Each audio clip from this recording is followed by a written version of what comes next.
महादेव।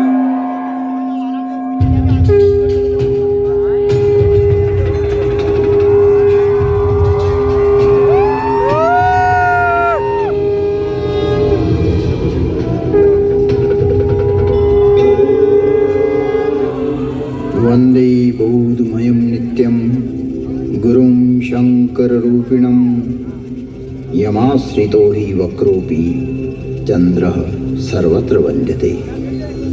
भवानी शंकरौ वन्दे श्रद्धा विश्वासरूपिणौ याभ्यां विना न पश्यन्ति सिद्धः स्वान्तः स्थमीश्वर। तुम त्रिभुवन गुरुवेद बखाना आन जीव पावर का जाना। विश्वनाथ ममनाथ पुरारी त्रिभुवन महिमा विदित तुम्हारी, विदित तुम्हारी, विदित तुम्हारी।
मैं सर्वव्यापी हूँ।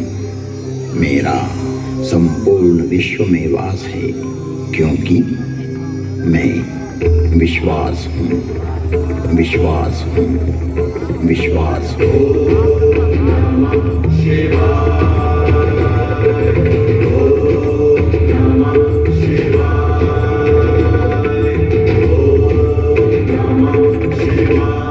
इस अंतहीन ब्रह्मांड में प्रचंड प्रलय करता एवं प्रलय नियंत्रक मैं ही हूँ। मेरा विज्ञान रूपी विधाता एवं विष्णु इतना विकसित, विस्तृत और व्यापक है, जो कि जीव मात्र की क्रिया, प्रतिक्रिया, विचार, सुविचार, कर्म, सुकर्म तथा जन्म जन्मांतरों की सारी चेष्टाएं इस प्रकाश पुंज में संरक्षित रखता है और फल सुफल का प्रतिफल यहीं से प्रादुर्भूत होकर परिणाम में परिवर्तित होता रहता है। मेरी इस संरचना में से किसी का कोई भी किया हुआ कर्म मिटाया नहीं जा सकता। जन्म हेतु सब कह पितु माता, कर्म शुभा शुभ दे विधाता। जन्म का कारण तो माता पिता ही होते हैं, लेकिन शुभ और अशुभ कर्मों का फल तो विधाता रूपी विज्ञान ही देता है। यही है उद्भव, पालन एवं विलय की प्रक्रिया। इस ब्रह्मांड का संचालन मेरा ज्योति स्वरूप लिंग स्वतः ही संचालित करता रहता है। यहाँ एक स्पष्टता आवश्यक है कि पुरुष नपुंसक नारी वा जीव चराचर कोई, सर्वभाव भज कपट तजी, मोहि परम प्रिय सोई। इस चराचर जगत में व्याप्त जीव मात्र, चाहे वो पुल्लिंग हो, स्त्रीलिंग हो, नपुंसकलिंग हो या चराचर जगत में किसी का भी प्रतीक हो, अर्थात किसी भी लिंग का जीव हो, कपट छोड़कर जो भी सर्वभाव से मुझे भजता है, वही मुझे परम प्रिय है। यहाँ लिंग का अभिप्राय श्रेणी, वर्ग, वर्ण, विभाग से है, किसी के प्रतीक से है, न कि कोई अंग विशेष। त्रिजग जोनि पुनि धरहि शरीरा, त्रियर्क योनिया, जलचर, थलचर, नभचर जैसे पशु, पक्षी, कीट, भृंग, मीन आदि आदि योनियों में प्राणी देह धारण करता है। जैसा कि हमारे यहाँ 84 लाख योनियों का वर्णन मिलता है। स्पष्ट है कि योनि अर्थात जीव का एक प्रकार।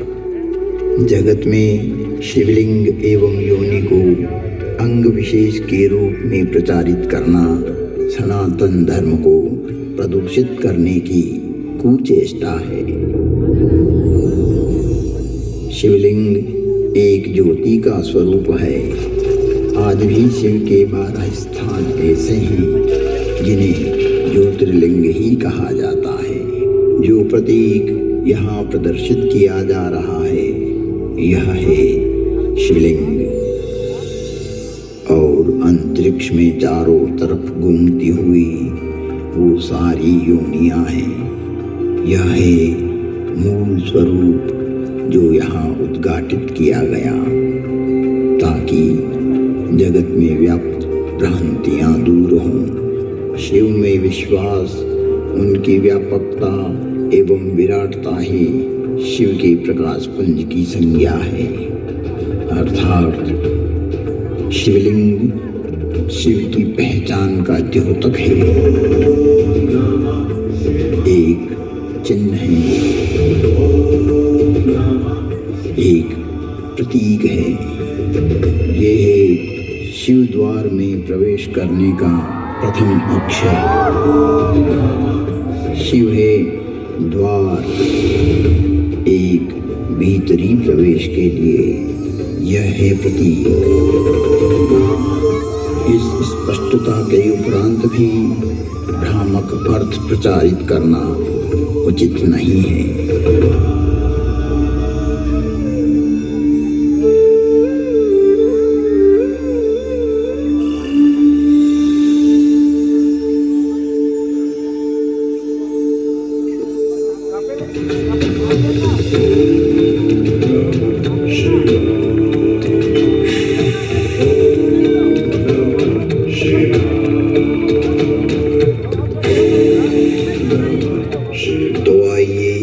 प्रवेश करते हैं एक कालातीत कथा में जिसकी काल गणना असंभव है।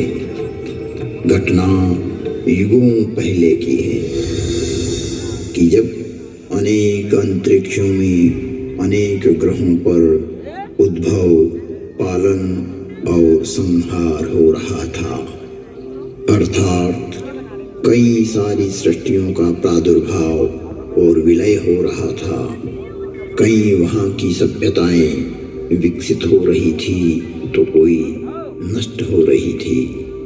और वर्तमान में भी यही क्रम अनंत कालों से चल रहा है और अनंत कल्प कल्पांतरों तक चलता ही रहेगा।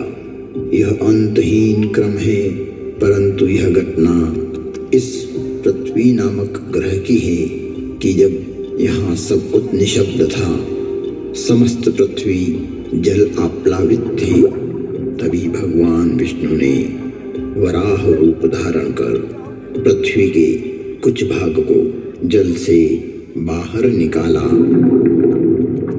जिससे कालांतर में इस पृथ्वी पर जीव पनपने लगा। और एक बड़ी काल गणना के बाद यहाँ मानव पैदा हुआ, किंतु उसे किसी प्रकार का बोध नहीं था, किसी भी प्रकार की अभिव्यक्ति की समझ नहीं थी। ना तो उस समय शब्द था, ना कोई वर्णाक्षर। चराचर जीव जगत अपने अपने समूह में एक मूक दृष्टि से एक दूसरे को निहारते थे। लेकिन कुछ भी अभिव्यक्ति नहीं कर सकते थे। चारों तरफ इस पृथ्वी पर सन्नाटा ही सन्नाटा था। प्राकृतिक स्वरों ध्वनियों के अतिरिक्त यह पृथ्वी निशब्द थी। ऐसे कई युग बीत गए कि अचानक ब्रह्मा को विचार आया कि पृथ्वी का निर्माण हो चुका है। विष्णु ने अपनी व्यवस्था भी व्यापित कर दी है, लेकिन शब्द की उत्पत्ति कौन करेगा? बिना वाणी अभिव्यक्ति कैसे हो पाएगी? जब ब्रह्मा और विष्णु को प्रेरणा हुई कि देवों के देव महादेव ही इस सृष्टि में शब्द की स्थापना कर सकते हैं, शब्द ब्रह्म का दान दे सकते हैं,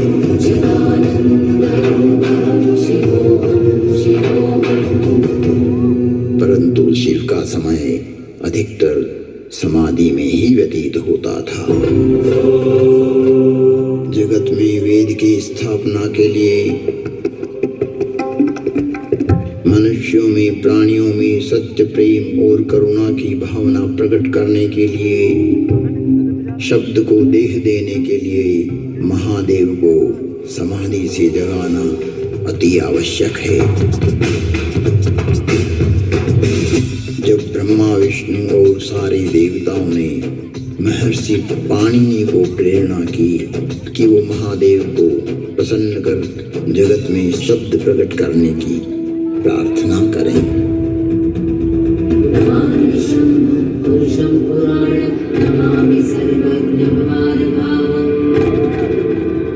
महर्षि पाणिनि की निष्प्रिय एवं जगत कल्याण की भावना से की गई तपस्या ने भगवान शिव की समाधि में विघ्न डाला। महादेव की समाधि असमय भंग हो गई।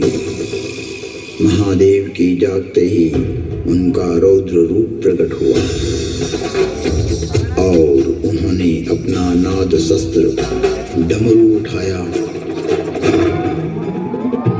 और भयंकर तांडव करने लगे।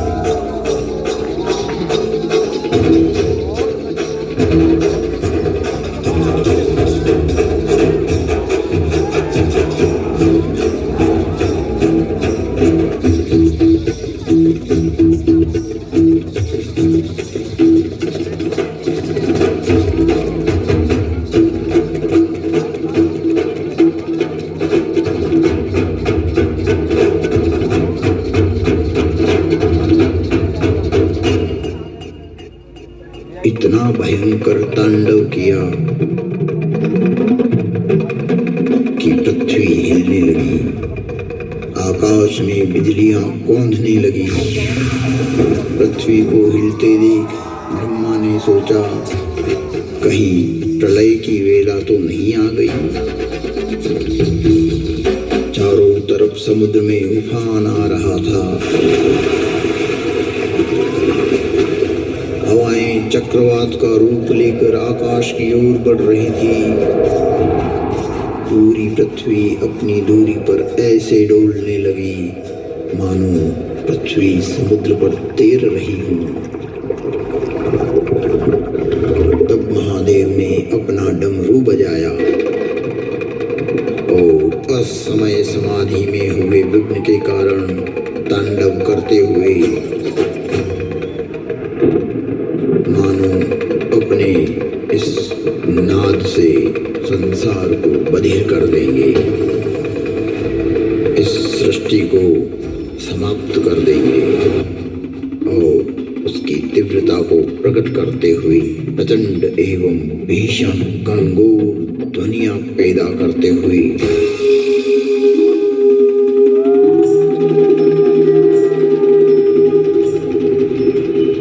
उग्र एवं महिमामय भयंकर डमरू नाद किया, जिससे प्राणी मात्र की श्रवण इंद्रियां लुप्त हो गई। नाद इतना भयावह था कि प्राणी मात्र के कर्ण भेद हो गए। कुछ काल के लिए यह स्थिति बन गई। महादेव तांडव तांडव करते हुए अपने उपनाद वाद्य से कुछ ऐसी शाब्दिक रचना की जो आज इस भूमंडल पर शब्द और श्रवण का कारण है, जिसे महर्षि पाणिनि ने अवरुद्ध हुई अपनी श्रवण इंद्रियां पुनः जागृत होने पर शब्दों में पिरोया। जगत कल्याण के लिए महादेव की प्रेरणा से नाद वाद्य से निकली हुई ध्वनियां जो आज इस संसार में व्याप्त है। इस भूमंडल पर कोई भी व्यक्ति किसी भी भाषा में अपनी अभिव्यक्ति करता हो, उसका उद्गम स्रोत महादेव का डमरू ही है। और वो डमरू इस प्रकार बोला, ऐं ऋल ऋक ऐं ऐऔच हयवरट लण यमगणनम जभय गणदश जब गणदश खपचटत चटतव कपय शशशर हल।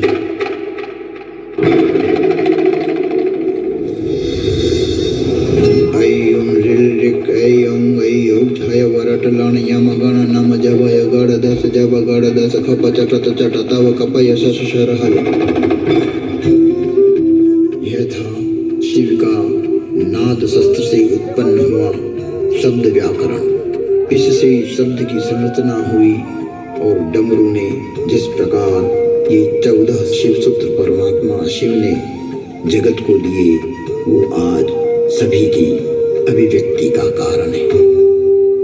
इति माहेश्वराणि सूत्राणि अनादि संज्ञार्थानि ऐसा मंत्या इतः हकारादि स्वकार उच्चारणार्थ लण्मध्ये तत्संज्ञकः हलन्त्यम अदर्शनम रूप तस्य रूप आदिरन्तेन सहिता उकालो जस्व दीर्घप्लुत आदि संज्ञाओं उच्चैरुदात्तः निच्चैरुदात्तः समाहारः स्वरितः मुखनासिका वचनोनुनासिक तुल्यास्य प्रयत्नं सवर्णं ऋल्रिवर्णयोर्मिथ सावर्ण्यवाच्यम् अनुदित सवर्णस्य चाप्रत्यय परः सन्निकर्षः संहिता फलूनन्तरा संयोग सुप्तिगन्तं पदम् तदुपरांत अत्सन्धि हलसन्धि विसर्ग संधि अजंत पुर्लिंगाः अजंत स्त्रीलिंगाः अजनंत पुर्लिंगा हलंत पुर्लिंगा हलंत स्त्रीलिंगा हलंत नपुंसकलिंगाः अव्यानि वादयः अदादयः जुहोत्यादयः दिवादयः स्वादयः तुदादयः रुधादयः तनादयः क्रियादयः चुरादयः पूर्वकृदन्तं कृदन्ते गुणादयः उत्तरकृदन्तं विभक्त्यर्थाः केवल समासः अव्ययी भाव तत्पुरुषः बहुव्रीहि द्वन्द्वः समासान्ताः साधारणतद्धित प्रत्ययाः। शिव के नाद तांडव के बाद संज्ञा संधि ओष्ठ जिह्वा कंठ नासिका पुल्लिंग स्त्रीलिंग नपुंसकलिंग आदि आदि वर्णों की उत्पत्ति के स्थान तय हुए। वाणी में व्यापकता आई, वाणी की श्रेणियां निर्धारित हुई, वर्ण का लिंग तय हुआ। मुख और नासिका से एक साथ उच्चारित होने वाले वर्णों की उत्पत्ति हुई, जो लघु सिद्धांत कौमुदी में संक्षिप्त रूप से वर्णित है, जिसका विस्तार सिद्धांत कौमुदी में प्रतिपादित हुआ है, जिसे हम अल्प समय में अभिव्यक्त नहीं कर सकते। शिव के निनाद तांडव के उपरांत महर्षि पाणिनि ने शब्द की रचना की और अक्षर को रूप देने के लिए प्रथम प्रार्थना की। नत्वा सरस्वतीं देवीं शुद्धां गुण्यां करोम्यहं पाणिनीय प्रवेशाय लघु सिद्धांत कौमुदी। महर्षि पाणिनि ने विनय कर लघु सिद्धांत कौमुदी की रचना की, जो आज इस जगत में सर्व भाषाओं का मूल है, जो कि सनातन है, शाश्वत है। नृत्यावसाने नटराजराजः ननाद ढक्वाम नव पंचवारम उद्धर्तु कामाद सनकादि सिद्धे एतद्विमर्शे शिव सूत्रजालम। तुम त्रिभुवन गुरुवेद बखाना आन जीव पावर का जाना विश्वनाथ ममनाथ पुरारी त्रिभुवन महिमा विदित तुम्हारी।